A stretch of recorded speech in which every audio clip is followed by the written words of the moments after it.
listening to the Savvy Musician Show with Leah McHenry, and this is your secret weapon for success in the new music industry.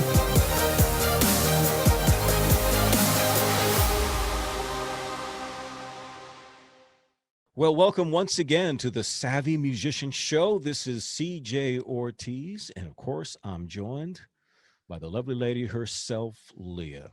How you doing today? I'm doing great. Excited about today's show. I tell you what, man, when you and I meet offline to talk about these things, I'm amazed that there's this much to talk about when it comes to promoting music. People, Leah, who are struggling with finding their footprint in this new era of music. It's just amazing that, you know, there's this much to learn. And I think I've said in the past that when I meet people offline at a dinner party or a barbecue or something, and I mention your name, it's almost in every occasion, someone will say, well, I've seen her ads before. And one of the things that they always say is, I don't see how she does it. They just can't wrap their minds around it. Well, that tells you a whole lot right there. And that is that people just don't understand what's going to be required to make your place or earn money playing your music in this new era of the music industry, which means also then they don't understand if they're making mistakes, right? They don't understand if they're doing it wrong. And so I'm thrilled about today too, because we're actually launching a new 5-part series on this very topic to answer the question, why your music isn't making any money. Do you think that's something that people are thinking about? I'm pretty sure, because money is what obviously makes the world go round. And if you don't have any income coming in, it's really hard to keep making music. It's really hard to live, you know, on the couch. So, or you end up couch surfing, and that's not really sustainable. So yes, why your music isn't making any money, we are diving into all the different aspects of that. What, not exhaustive, but the big things that really move the needle. Yeah. So, you know, if you who are listening, if you're frustrated by this, the lack of music sales, and I think that's probably the most common thing. Again, people just can't figure out how in the world to do this. They're obviously doing something, right? I mean, they're going to have a website up. They're going to have, maybe a Facebook page, and struggling with the fact, Leah, that this algorithm, won't show any of their promotions or posts to the people that signed up for their page. So they don't know where to begin, right? They don't know, man, what am I doing wrong?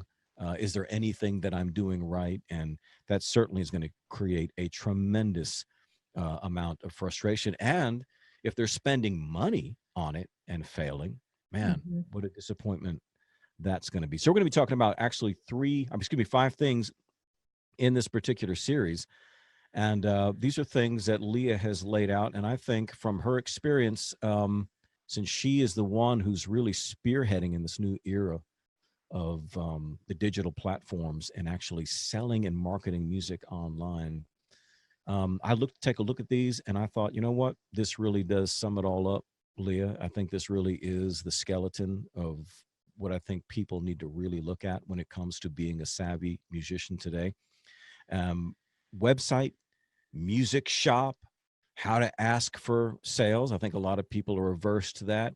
Getting into email marketing, paid traffic, all of the things that I think maybe people haven't even put their foot into at this stage. But that's what we want to do in this 5-part series. And Leah, what do you think can be the end result? Even if somebody's they haven't taken a course or anything, but just even out of this podcast, what do you think is going to be the end result of just hitting on these 5 areas? Well, my gosh, if you listen to this series and you get through it and you take action on anything that we talk about, you should see a tremendous difference in just positioning, in branding, how your fans respond to you. I would not be surprised if your sales increased, even though we don't get into all the nitty gritty, like checklist type stuff. Even from a high level view, you should be able to understand at least the things you need to start doing and the direction you need to go in. So my hope is that you're going to come away really understanding where the leaky holes are in the bucket. And my job is to help you fill those leaky holes. And in fact, that's what you do in any business. You do that in the music business. You do that. If you're a music teacher and you're teaching lessons, I guarantee you don't have all the clients that you could have. You could probably be charging more. There's all different things that can happen when you don't understand that you even have leaky holes in your bucket and you don't know how to fill them.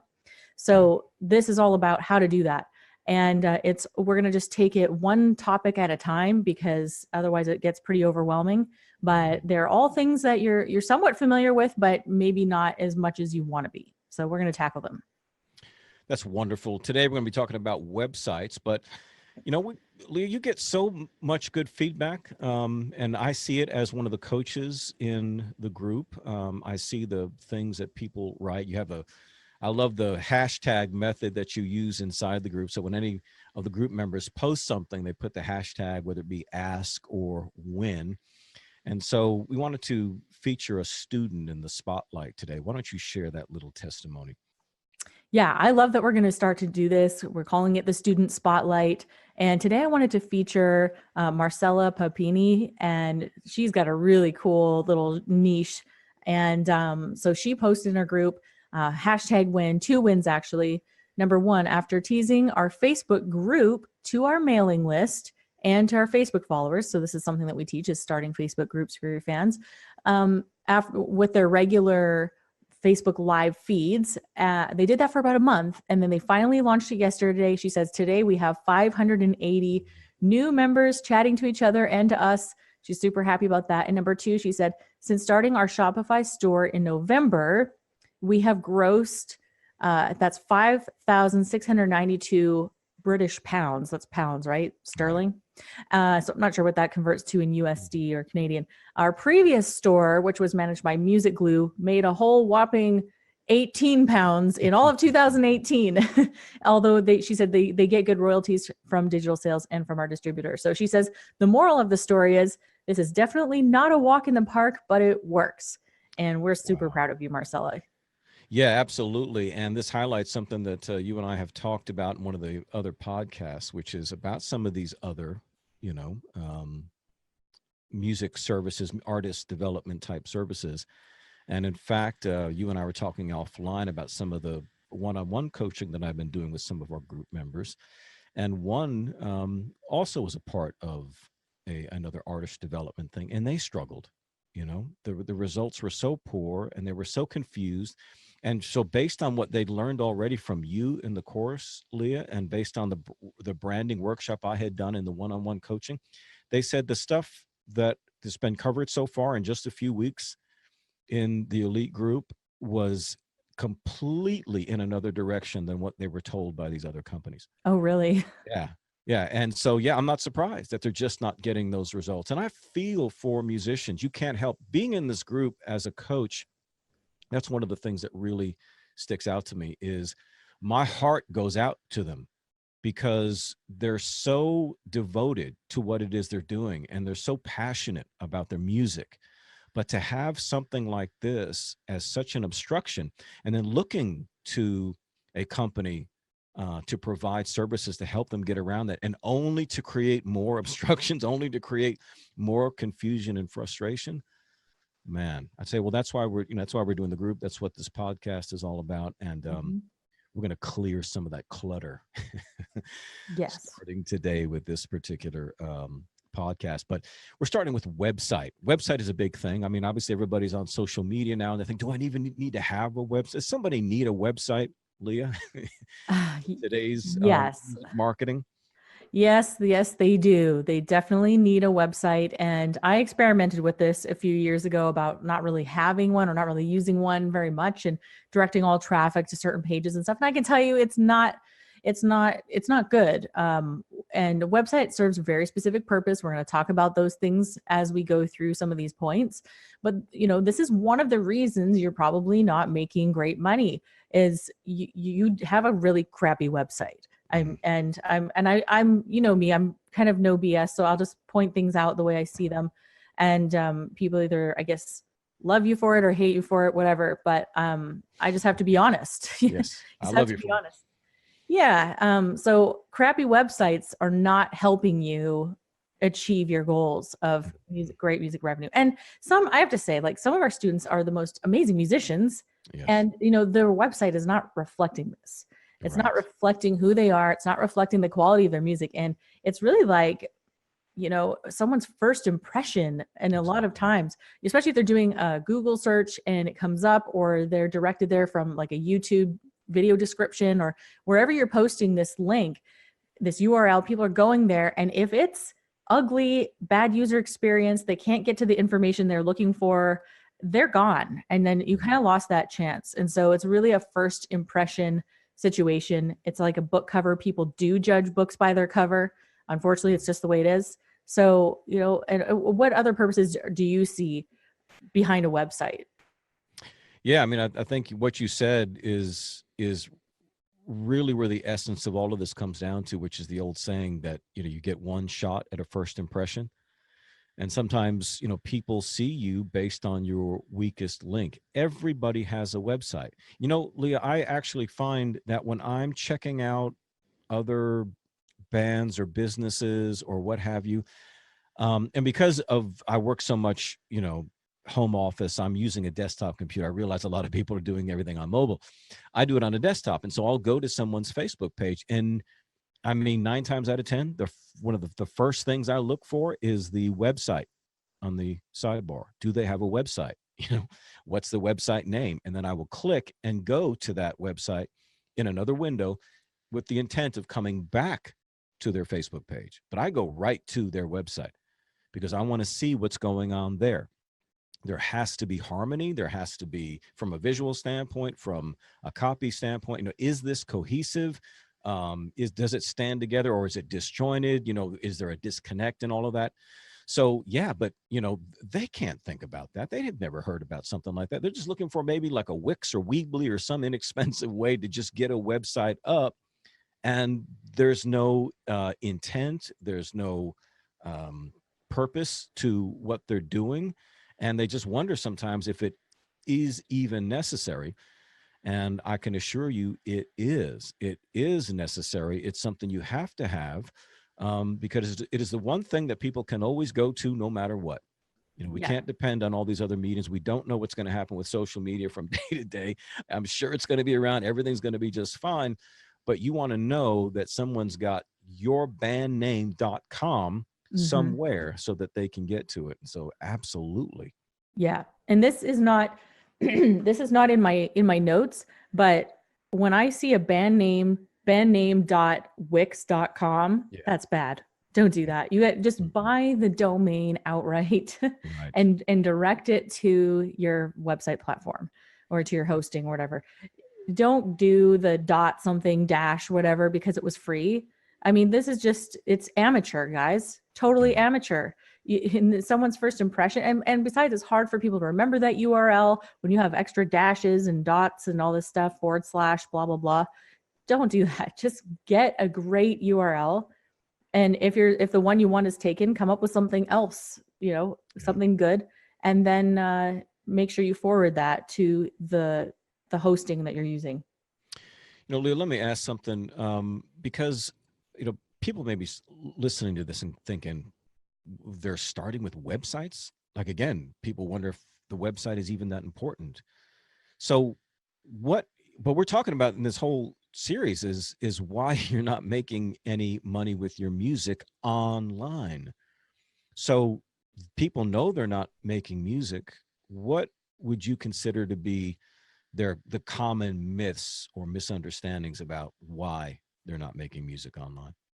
Yeah, there's all kinds of reasons people believe that they're not making money with their music. And some of it is just, they start to blame themselves. They think that, oh, my music isn't very good, or, oh, I'm too old, I'm too fat. Yeah, not good looking enough. I'm not like the total package. Like I don't fit the bill. I don't fit the mold of what I saw on MTV 20 years ago or whatever. There's all kinds of things. And I would like to actually deal with these one by one real quick so we could actually get into more of the practical side of the website stuff. But so number one would be, that they actually think that their music isn't very good. And most musicians I've come across actually are very genuinely talented. There are some people who really need to work on their skill set, But usually, if anything, it's maybe the quality of the recording itself that could sometimes use improvement, because sometimes you have great song, but it really does sound like a demo. And so if anything, I would say to those people, if you know that it kind of sounds like demo quality, then that's easy. That's really easy. It's a matter of re-recording it and just upping the game a bit, getting better people, a better producer. I mean, a lot of you know that it's kind of a life and death situation with the mixing and mastering. I mean, if you don't get a good mixer with an amazing ability and skill set for your genre, it can really kill the song completely. So these days, though, I just think there's no excuse to have crappy sound quality. You know, Yeah. Nirvana. I grew to appreciate that by getting to meet sound people. You know, you think the technology can just fix everything. And I understand that people want to do that themselves, but yeah, I mean, there's a lot that you can do to take care of your sound. And, but anyway, I didn't want to interrupt your thought there, but. Oh yeah. No, that's great. And there's so many things like, you can do on your end as a songwriter if you're recording certain, tracks at home, to just make it like clean sounding. I mean, just simple things, even like, please quantize your tracks, right? Like, I am not a music tech person at all, but I know that it's important that you quantize everything. And that just means making sure that every single note you're playing is in sync with the metronome. Right. And this is especially important with drums. So many people like just have their drummer play something and they don't edit their drums. And that is the absolute foundation for the entire song, is the rhythm, that it's perfect. Right. Unless you play a style of music where playing very imperfect is what makes it cool, maybe, but I highly doubt it. And so don't cut corners on stuff like that. So get that out of the way. Make sure that the foundation is good, that the tracks actually have a good quality, good sound to them. And that, I mean, people expect that. You can't really get away these days with demo sounding stuff and expect to go anywhere. There's really no excuse for it. So technology is cheap. Anybody you want to work with, we teach in the online musician program how to research the people you want to work with and contact them, and how to basically pitch, the producers and the people you want to work with. That's how I got where I am, like working with the people I am, is I literally looked people up. I did my research and I asked them, will you work with me? And you'd be surprised. Producers out there are very willing to negotiate their prices and stuff if they really like the project. So make sure that the sound quality is good. Right. But their music is, there's a lot of talented people out there, and they'd be surprised at the kind of niches that are actually available for for their style of music and the level at which they play. You'd be amazed. Exactly. I've seen all kinds of stuff sell. Oh yeah. So the issue most of the time, the reason you're not making money through music isn't probably to do with the songs themselves. I'm just saying, make sure you covered your bases, that the recording quality is good, but that's probably not the real reason you're not making money. Right. Well, what about, and I've heard this a lot, Leah. In fact, I heard it just the other day. Someone had said that they felt like they were too old, and so you hear that, and you noted earlier, and they say that, well, I'm too old. I'm not pretty enough. I'm not handsome enough. I'm overweight. I'm whatever. I mean, are these things really limiting factors as to why someone's not selling music online? No, because I mean, I supermodel. No, I mean, I always tell people, like, have you seen America's Got Talent lately, or do you watch The Voice? I mean, these people are showcasing very normal, average, everyday people. They're young, old, skinny, fat, all colors, everything. And I learned in the last 5 years of doing this that no one cares that we aren't supermodels. Right. Nobody cares about that. They really don't.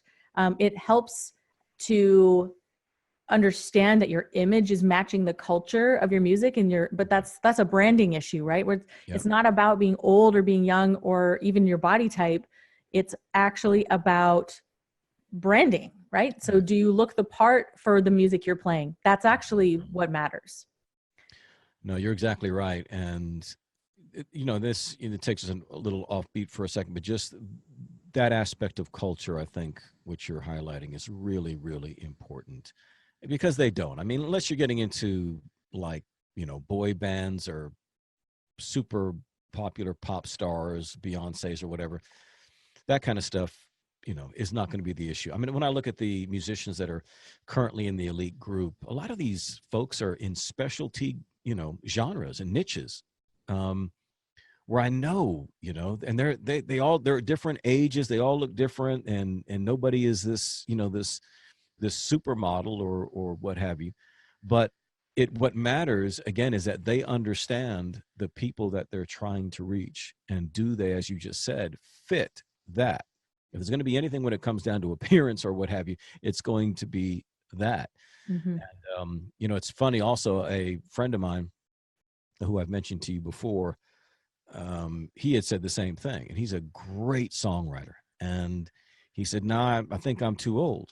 I said, "Well, I mean, can you sell to people your age? Because it's my understanding that the most money that's being spent around the world today, the major money is not in young people. It's actually in people 50 or over.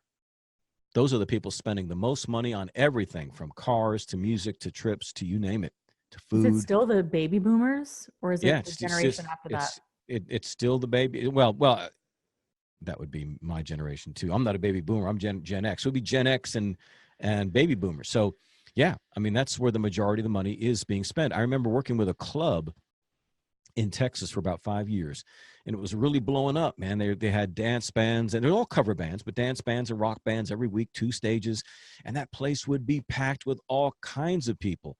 And so I was talking to other club owners about it, and they said, "What's this phenomena about?" I said, "Well, if you notice, the demographic of the people that are at these bars to see these cover bands and hang out and all of that is the exact same age demographic that Facebook shows. That, 35 to 45 plus, that who are primarily on social media are the exact same people that are attending these bars." And the reason being is because these are people who are still old enough to have experienced live music. They're still old enough to have bought CDs in a store.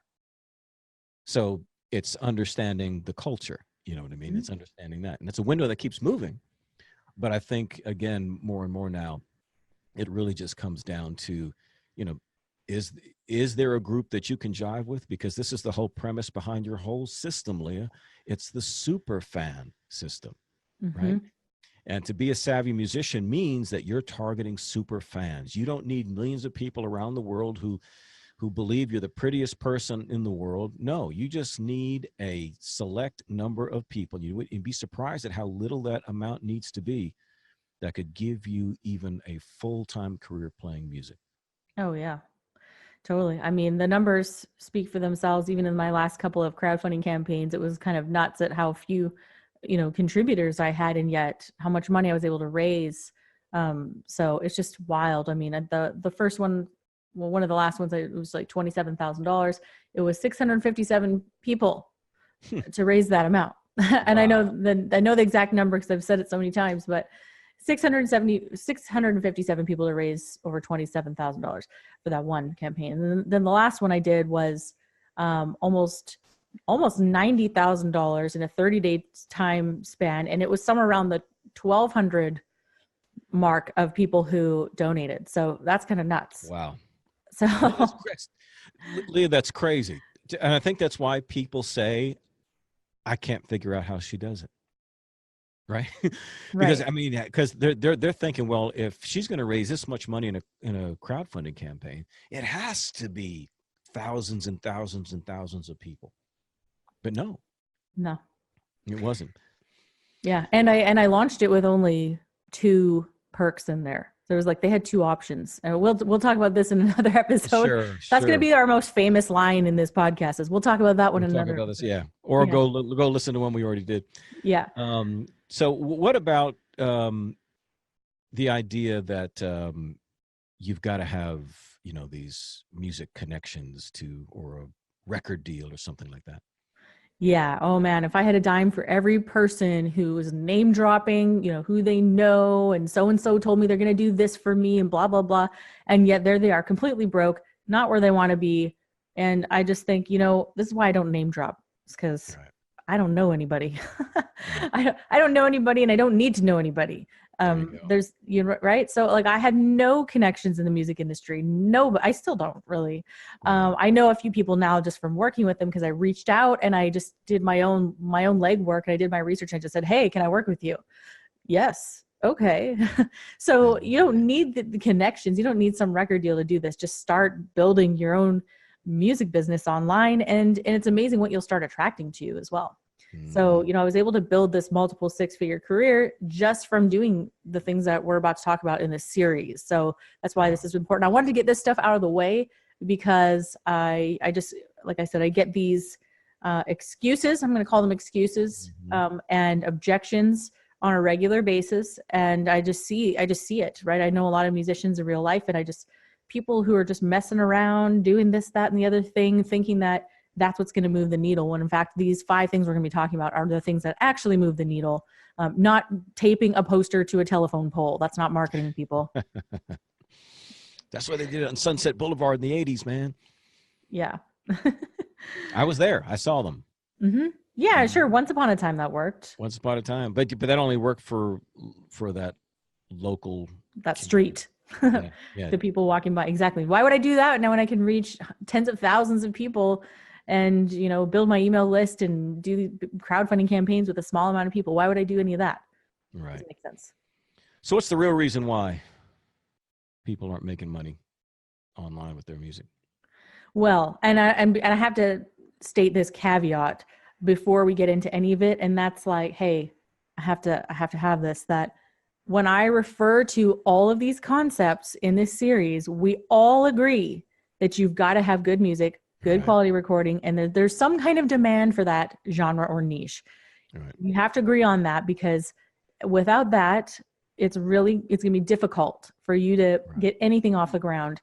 So if you're making up some kind of crazy music that nobody even listens to, this will not work. It's not going to work no matter what you do. So let's just agree, you got to have good music, good quality recording, and that there are people listening to your genre. It doesn't have to be tons or millions of people, but that there's some kind of demand. And how would you find that out? Well, you do your research on Spotify, you do your research on YouTube, keyword research, you Google it, you find other bands that are similar to yours, do a search for your genre in Wikipedia. If it doesn't exist at all, even your subgenre, then I'd be careful. But I just needed to put that in here because it's sometimes you think it goes without saying, but it doesn't. No, I think you're exactly right. And you have to have some assumption moving forward. And this is the Savvy Musician Show. So, we are using as a premise that, yes, you have to have, good music, good quality recording. And again, like she said, some sort of demand for that genre. Doesn't have to be huge. Like we said before, this is a super fan approach. Look what she did with just 600 plus people. And so you could do that and 100 times more and still not even be scratching the surface.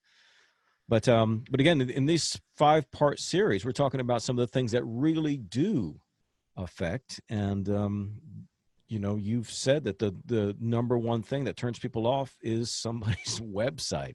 Yes. Website. So why is a website such a big deal now? Well, so we talked a little bit about that kind of on the onset, but I want to address some of the things that people are doing wrong on their websites that are completely confusing people, turning them away. As soon as they see it, they just click exit, they're out of there. The first thing I want to mention is using musician profile sites like Reverb Nation, Bandzoogle, SoundCloud as your website. So using these, or even or even just using their Facebook page as their website. I've seen that. This is bad. This is very, very bad. And I will say that some of these sites have great, wonderful intentions, but you are so limited by what they have to offer. Even some of these website builder type sites out there. I mean, Wix is one of them that I would put in that category, although it is improving a lot. I have heard some people say, really good things about it lately. I think they're having to be very competitive because I think they were going to go under if they weren't. But especially I want to say like the ones that are marketed to musicians specifically. I got to say Bandzoogle. I have had to get so many of our students off of Bandzoogle. If you're paying $10 and you think $10 a month and you think you're going to get all the marketing tools that you need out of something like that, it's a cookie cutter type of a thing. You are so wrong. Right. And when you want to advance into more serious digital marketing, that's what actually moves the needle, you're going to find you're going to keep hitting roadblocks time and time again. You're going to be unable to use these sites the way you need to, and it's going to be a big, huge waste of time. You've got to move your website to something more substantial and something where you have more control, more options, and things you can use properly with digital marketing practices. Like so what? I'm going to recommend WordPress, number one. WordPress is probably the top one you should be using. And yes, it's a bit more of a pain in the ass because you got to do more with it. And sometimes you might need some help installing. We do have experts at Savvy Musician Academy that can help with this. We have a girl who she actually does our website work, and she's got a custom WordPress theme. If you're interested in that, we're going to do a show with her in the future as well, by the way, if you want to know more about it. But also Squarespace is a pretty good one. If you have to use like a website builder, I've actually played around quite a bit with that. And Squarespace is pretty good. Right. You can do pixel integration and some of the more advanced things that you need to do down the road when you're into those things. But WordPress would be my first choice, and then Squarespace would be my second preference. Yeah, I use WordPress myself and have for years. And here's another little caveat that I think everybody needs to understand. And I would say this to our coaching group, Leah, as much as I would say it to the listeners of this podcast. And that is, I don't want to say blessing and a curse, but for lack of better terms, the blessing of what we're talking about being a savvy musician online, selling music online, etc., is that you can do it. You can reach your own audience. You don't need a record label. That is such a strong selling point, Leah. Okay, that's huge. That's wonderful. I mean, so wonderful that, like yourself, mother, stay-at-home mom who doesn't tour, has 5 kids, teaches them all at home, and yet is making 6 figures year by year selling her music online. That did not come without the price of having to, yes, learn how to do website stuff, do research, all of these other things. And I see this sometimes with group members, and I see this with people even in the wider space on social media. It's like they strip a gear as if, everything needs to be this simple Wix or Weebly or Bandzoogle kind of thing. To tell me it's just $10 a month and I don't have to learn or do anything. Right. You know what I mean? That they start stripping a gear. What we got to do? What I have to learn WordPress. What am I going to? Guys, trust me. That's nothing. That's nothing. Try to imagine what it would be like without this stuff. It's nothing. That's such a good point. Yeah, that's really good, guys. Get over it. Yeah, get over it. Put your big girl panties on, and come on. Don't complain about it. WordPress is the least of your concerns. Just learn what you got to learn, and we can help you. We can help you, get it all optimized. That's what we do, is help people with their marketing, and optimizing your website is a huge part of that. Yeah, just as a footnote on like the WordPress, Squarespace stuff, even when you get into the store aspect with Shopify, is there's so many plugins and things created by third-party developers for those sites. So like you said, with the Bandzoogles or what have you, paying the $10 a month, you're not going to have near the kind of features like video players and opt-in features, and all the wonderful little plugins and things that you can have on sites like WordPress or Squarespace, which, make you look so much more professional, give your end user and visitor such a greater online experience when they come to see your page. So there's nothing but reasons to use these more sophisticated sites. Mm-hmm. And I want to add too that I get this question a lot, Leah, should I make my website and my shop the same thing? Can it be the same? And I'm saying, I actually like to have them separate. I like to have my website as a very unique experience. And my shopping, the Leah shop is a totally different user experience. And so for that reason, I keep them separated. Right. And I have a link. There's a link in my menu on my website that says shop. And if they click it, it goes to my Shopify page. And the reason I separate them, like I said, they're totally different user experiences. And the mentality and the psychology is completely different. And the layout to make that psychology come into play is so different. So the way I have my website laid out is very much almost like a one-page website type thing. I don't have a ton of information on there. You won't see paragraphs and paragraphs and paragraphs of text about my bio. Guess what? No one cares where I was born. Nobody cares. No, So they just want to know, are you interesting? Why should I listen to you? Tell me something fascinating. That's it. And so, you know, I try to use my story about who I am, my family, my inspirations, things that they'll relate to. And it's very short. I think I have one paragraph, really. It's like broken into 3 smaller paragraphs. That's it. Yeah. Nobody else is going to spend time reading that much text on a website. So that's another thing. But, you know, when they go over to my shop, it's optimized for a sale. That's what it's optimized for. It's not optimized for them to browse and poke around and read this and do that and look at pictures. That's not what it's optimized for. It's get the sale. So for that reason, I keep them totally separate. And I think you should too. You know, and again, this brings up another one of those important points, which I think we've got to nail down this. Again, this is for the general public and group members, and that is that, you know, what Leah just said there is so important, that she's doing things. In other words, she has separated herself emotionally from all of this stuff. In other words, she's thinking solely about the end user experience and what will convert. So whereas somebody might feel so tempted to put loads and loads of copy because I just think everybody wants to know this. Everybody needs to, you know, they're so afraid to leave something out. And they just give people this reams of copy that actually ends up being a turnoff. And people leave the site instead of reading it.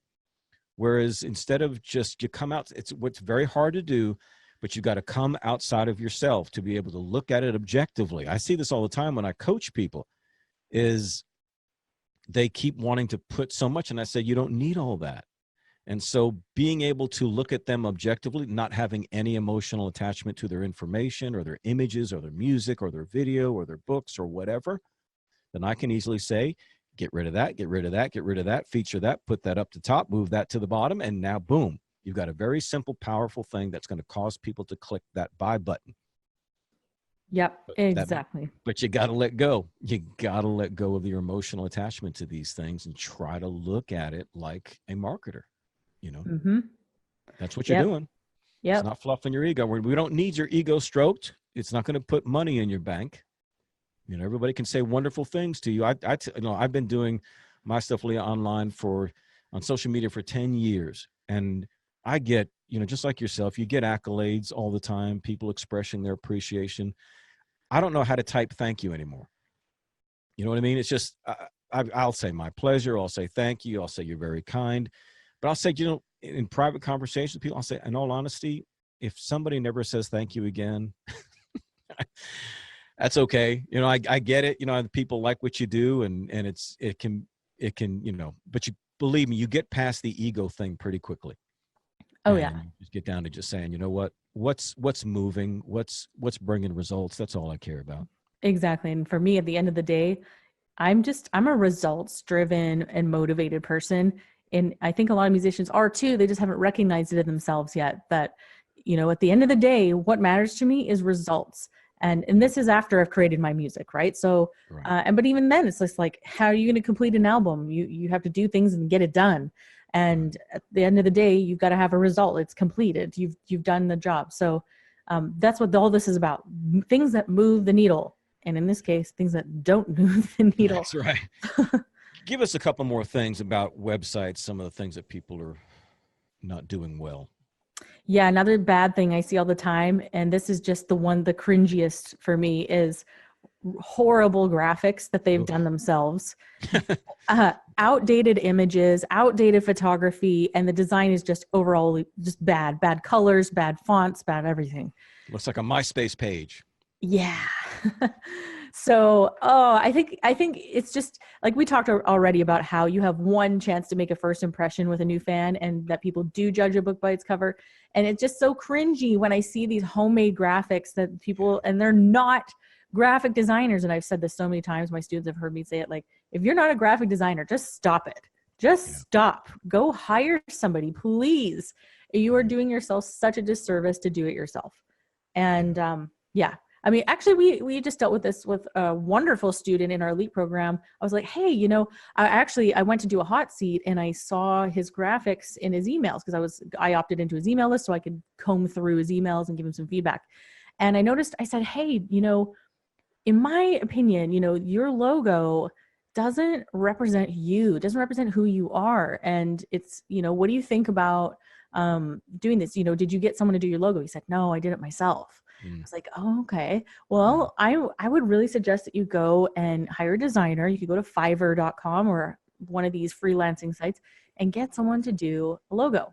And then I actually saw you had some feedback for even what the designers were giving him. Mm-hmm. And that was really interesting too. And then you whipped up something so fast. He's like, wait a minute, that's the best one out of them all. Yeah, I know who you're talking about. Yeah.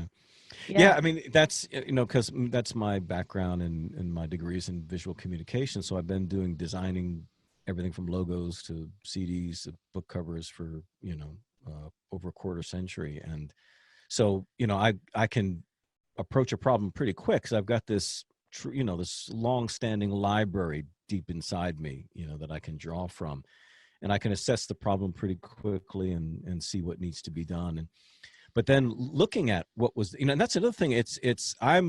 I've referred so many people to the Fivers and whatnot, but sometimes even they're not any better necessarily. So you have to really, you know, kind of do your research.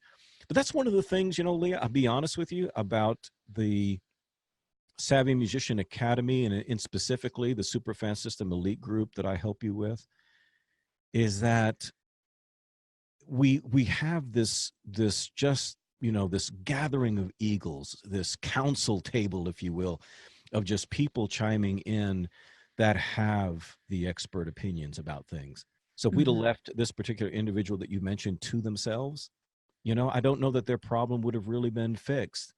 It was just helpful that there was coaches in there. Like we have another coach that you mentioned we're going to have here on the podcast also, who does the websites and stuff. She's a designer too. And to have, you know, these, to be able to just, you know, speak to this. But it is so, it's funny, even in the example that you just cited, I wish we could show everybody, but the artist was sort of a hip hop type thing. And so the initial logos that he got were kind of in the obvious vein of kind of street, city kind of thing. But sometimes you don't need to do what's necessarily what everybody assumes. And so I wanted to make him look a little bit more classy. And so it was great to have that, just that slight little juxtaposition. It made him look that much more as a serious artist. And so once you see, I mean, I could see it because my eyes trained for that. But I couldn't explain that to somebody. I needed to just show them, well, let's do it this way. So I even brought the street in, but it was in a background image and it was, you know, a monotone thing. And it was less of an important thing. I focused on him and I focused on, you know, what was the important aspect of who he was as an artist. But that's trained eyes and all of that. But, yeah. So look at people's portfolios and stuff and make sure that you I mean, what could you give anybody advice about how to choose a good graphic designer if it's so difficult to sometimes describe things? Yeah. If you look at somebody, if they've done a lot of stuff, you know, you don't want to see 2 or 3 items on somebody on fire. You want to see that they've done a lot of stuff, that a lot of people have hired them to do things. And if everything that you look at to your eye looks professional, and would also be interesting, and I know this may not seem logical at first, but if they've solved creative problems for like different stuff than just music, in other words, you don't necessarily, it doesn't necessarily have to be just someone who does, you know, musician type stuff. But if they've solved, you know, something for a restaurant, a musician, you know, automotive center or whatever, if you've seen that they're very good at solving creative problems, because that's what design is all about.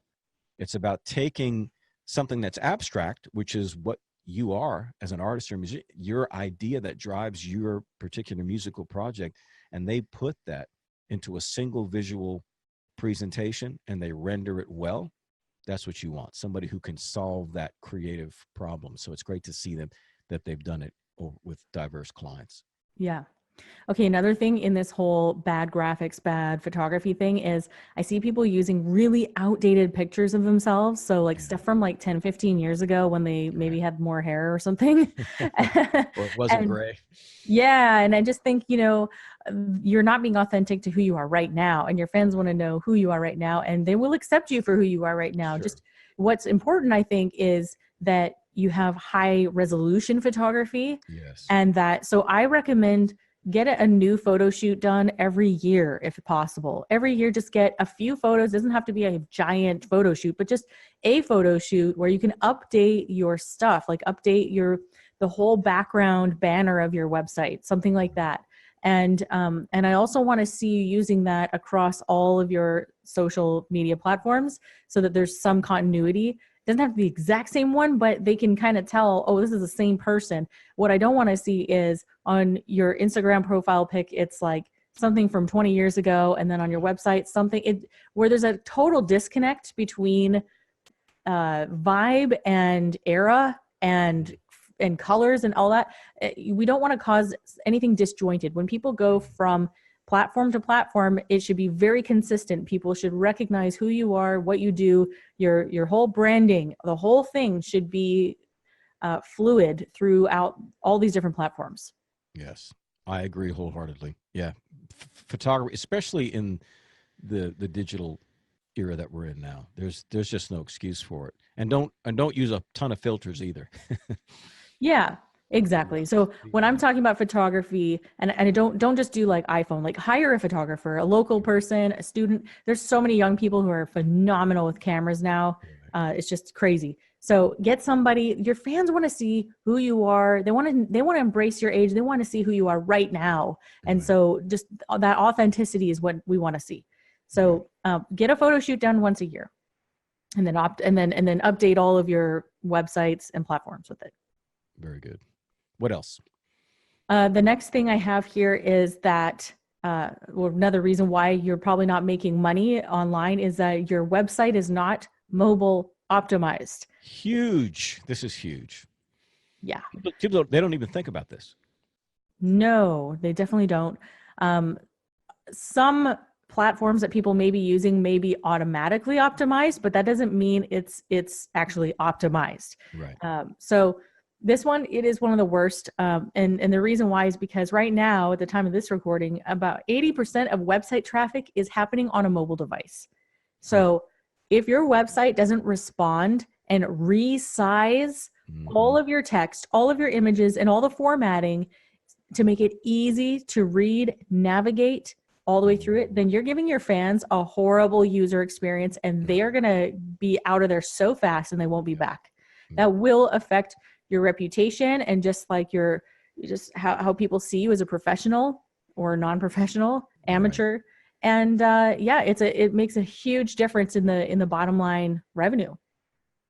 Yeah, I mean, again, this stumps people all the time. I've dealt with this with older clients who, they do everything that they do on a laptop or a desktop computer. And so they're concerned about things that are only realities on a desktop or a laptop computer. And I try to communicate to them, yeah, but you have to understand that, yeah, there's, 80% plus people are coming to your website with a mobile device. And, they don't even think they think everybody's seeing it the same way that they're seeing it. Mm-hmm. Or if they do, they're just relying upon the, as you said, the actual content management system to do it for them. You got to see what it looks like. Yeah, you got to test that. Gotta test it. It's the worst thing when I go to a website and I was actually like looking to buy something, and I get there and I have to zoom in just to read the text. That is the worst. Yeah. So bad. Yeah, it should be. What this is called, what's the official term for, if you have a website that's conducive for mobile devices? Yeah, so there's two different, there's a difference between being mobile friendly and mobile optimized or mobile responsive. And depending on where you're looking this up, people have different definitions for that. Mobile friendly means that the website basically shrinks down to a mobile size. So you can Right. technically navigate it on a mobile device. That's what I mean. But the text is so small and everything. So it's not actually resizing the format. It's not resizing the text or resizing the images to make it a good user experience. You have to zoom in. The menu is tiny, or you have to like scroll sideways to like find Right. something. It's horrible. And I mean, this just happens every single day when I'm Mhm. browsing around on stuff. Whereas mobile responsive means they don't need to adjust anything themselves, or the user doesn't need to adjust anything themselves. When they go there, everything is resized. The menu is nice and clean right at the top. It usually looks like a little hamburger or something. There's like 3 lines. Usually Right. it'll look like that, and you just click on it, and everybody knows what that is. Right. When they go to a mobile site and they see that little menu icon, they know what it is. And if they click on that, it's going to open up a menu. Right. And all the images are resized, so it's not like zoomed all the way into someone's nostril. They can actually see the whole person. And then the text is resized, so it's not teeny tiny. It's also not so giant that you're seeing one letter on your screen at a time. So everything is resized to look perfect for any mobile device. So it shouldn't matter if they're on an iPhone or an iPad. It's all responsive to that specific device. Right. Well, and to summarize this whole thing, you're essentially focusing on your customer experience, the person who's coming to your site, the person who's going to be visiting there. What are they seeing in terms of the graphics? Are they at it? Are they at somebody else's thing, and it's just your little name, like a SoundCloud or something? It's just your band, but it's got everything else on there is all SoundCloud and links to other musicians and pages. You don't own your own personal piece of real estate that you're taking your targeted customers to. Because we'll talk about in other podcasts, and Leah's talked about it in the past, about social media advertising. You're going to be driving traffic, you're going to be driving traffic, paid traffic. Do you want to send them to SoundCloud or Bandcamp or these other places? Or do you want to send them to your website? And if you do, what's it going to look like? You just Mm-hmm. going to fill it with a bunch of text, and are the images dated, or do the graphics look good? Is it mobile responsive? Mm-hmm. Is it going to adjust to there so that people can easily navigate? Because Lee, like you just noted, they will be out of there faster than they got there over one little thing like that. And the sad part is, which is what you also noted, they're probably not going to come back. Exactly. And I have a bonus one to throw in here, and probably to answer a question if someone's thinking about it.